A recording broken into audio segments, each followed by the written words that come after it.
Всем привет! Рассвет на Алматы, по-моему, прекрасное время и место, чтобы стартовать с новым беспрецедентным проектом. Мы проведем ресурсный тест городского кроссовера Hyundai Bayon.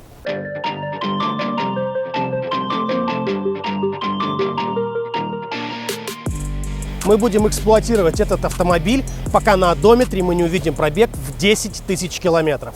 За все это время мы выпустим до 10 серий, где расскажем о том, как эксплуатируется автомобиль, его, не знаю, крутые черты и не очень, сколько стоит обслуживание, сколько стоит, собственно говоря, сама эксплуатация. Проведем, если захотите, тест автомобиля на 92-м бензине, на 95-м, посмотрим, где больше экономии, ну, соответственно, в деньгах. И вообще все, что вы напишите в комментариях, вплоть до времени прогрева автомобиля с утра, не знаю, в 20-градусный мороз. Будет все, и мы надеемся на ваши комментарии. Расскажем обо всем, о чем вы только напишите.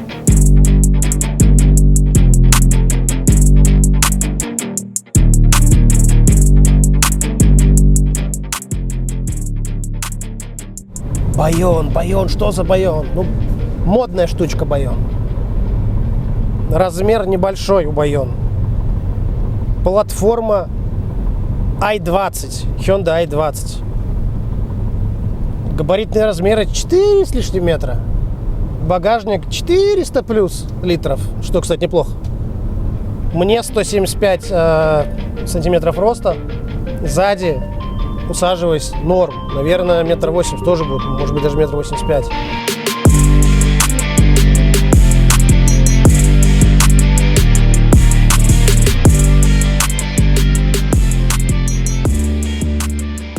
Много об эргономических минусах. Здесь нету регулировки поясничного упора.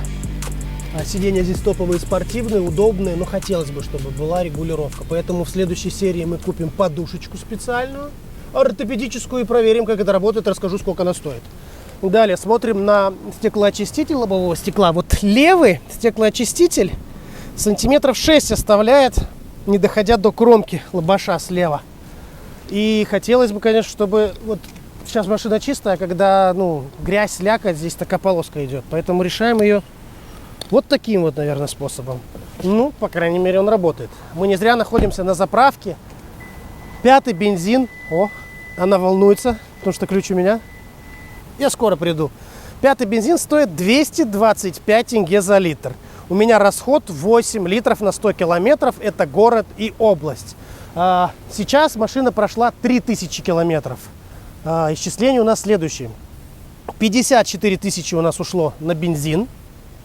И 240 тысяч ушло на покупку зимней шины. Это у нас Nexon фрикционная.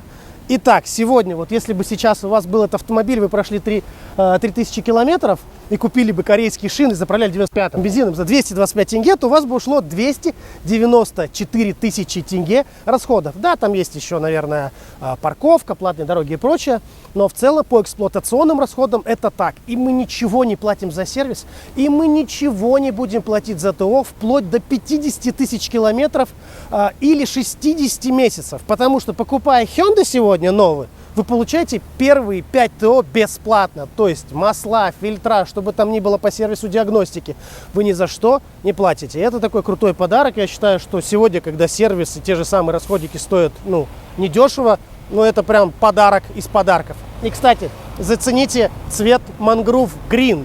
Мы сейчас, наверное, вставим несколько кадров там с того, как мы ездили, снимали на дроне. И посмотрите, откуда он взялся. Мне кажется, что вот я посмотрел «Аватар 2», и вот водное племя Меткаин – это как раз Mangrove Green. Я считаю, это очень круто.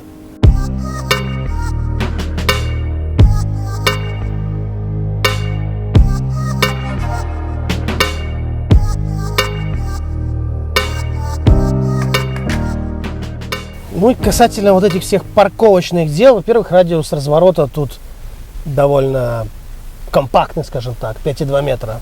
Ну, в сравнении, не знаю, там с Kia Soul 5,3 или Volkswagen, там, не знаю, Taos 5,5. То есть это означает, что вам будет удобно маневрировать в каких-то дворовых пространствах при развороте. У нас также здесь есть передний и задний парктроники. Это прерогатива самой дорогой версии. А парковать этот автомобиль, вот, сейчас мы на парковке Нурлытау, вы знаете, не сложнее, чем акцент. Чуть-чуть подрегулировал зеркала. Ну и, кстати, стоит сказать, что клиренс варьируется. У дорогой версии, как у нас, он выше, 184 мм. Но версии, которая имеет колесные диски меньшего диаметра, там клиренс чуть-чуть ниже. Но вот с нашим 184 мм парковаться вперед к бордюрам 0 проблем.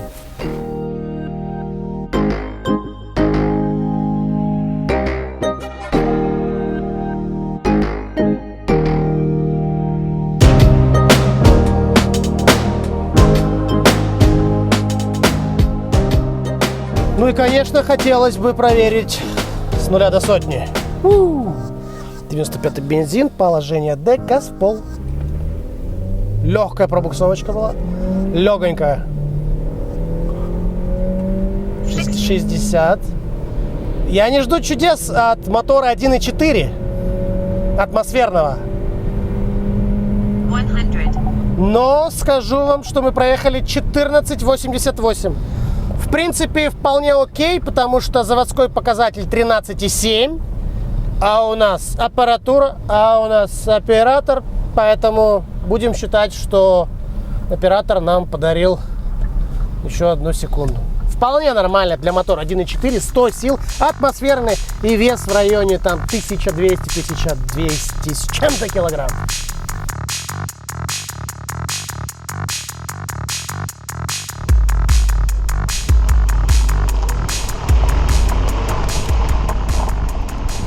Жестковата машина в городе, но вот когда выезжаешь на грунт, что удивительно для такой малышки, на таких шинах, она неплохо держит вот такую вот грунтовочку, где яма на яме.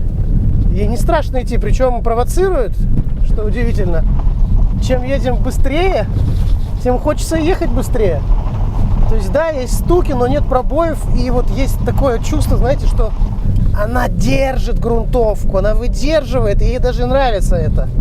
Это потрясающий баланс.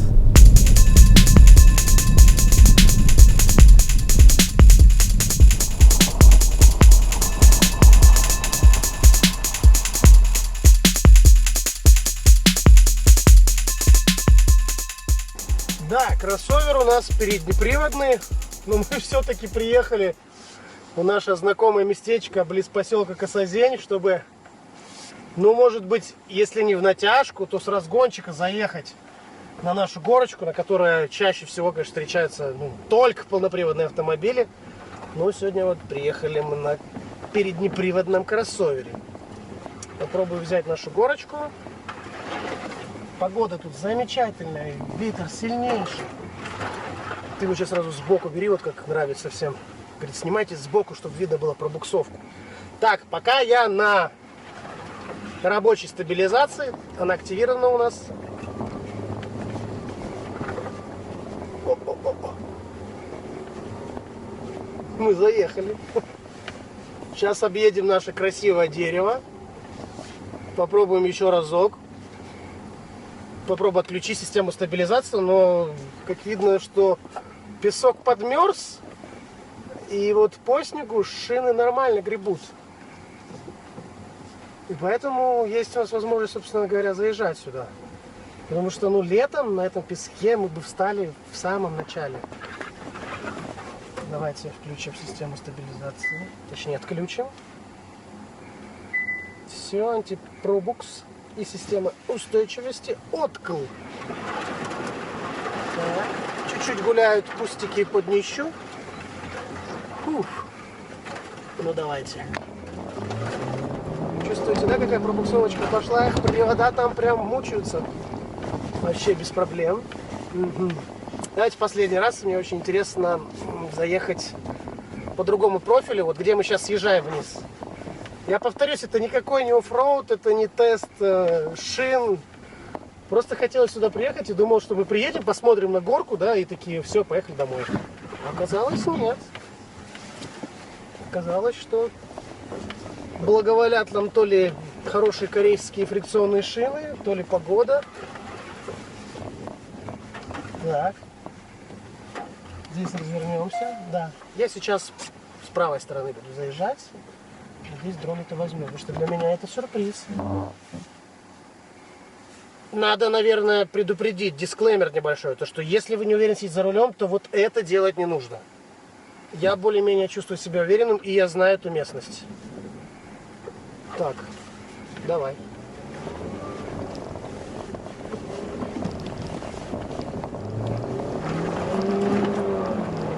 Да ты что? Это очень круто. Это не победа на уровне победы Аргентины, Франции, да, но маленькая победа небольшого автомобильчика.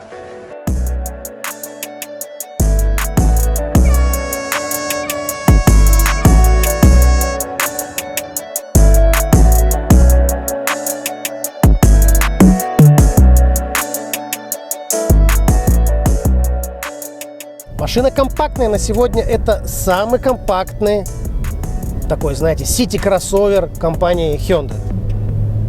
Машина очень удобная в городе, на парковках, что мы уже и показывали, и будем показывать в дальнейших сериях. У нас будет очень много экспериментов. И, кстати, пишите, какие эксперименты вы хотите, чтобы мы провели с этой машиной, вплоть до, не знаю, установки конуса спереди или сзади, чтобы проверить, насколько эффективно работают парктроники. Машина с мотором 1.4. Атмосферным, сил 134 ньютон-метра крутящего момента, что круто, шестиступенчатый автомат, гидротрансформатор классический, небольшой расход, у меня в среднем выходит 8 литров на сотню, я мотаюсь в городе и в области. И, конечно же, его пятидверность, это круче, чем, к примеру, ну для меня это круче, чем, к примеру, Акцент, который, кстати, снова вернулся на производство в Казахстан. Машина реально модная. По сути, в топе есть все прибабасы, которыми сегодня щеголяют кроссоверы этого сегмента. То есть даже не все. Это считается прям окей. У нас есть адаптивный круиз, у нас есть диодная оптика передняя и задняя, у нас есть Apple CarPlay, Android Auto, у нас есть беспроводная зарядка, у нас есть подогрев передних сидений и рулевого колеса. У нас все есть.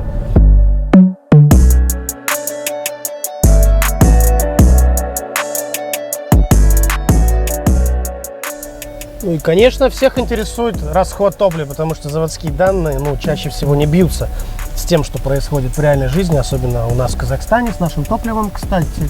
95-й 225, 92-й 182 тенге. Сейчас мы на 95-м. Ну и, понятное дело, по топливу. Хотите, вот, как я и говорил, сделаем замер расхода топлива на 95-м и на 92-м бензине, и расскажем, где лучше, где хуже, и вообще будет ли разница, и чтобы это все было выгодно для кошелька.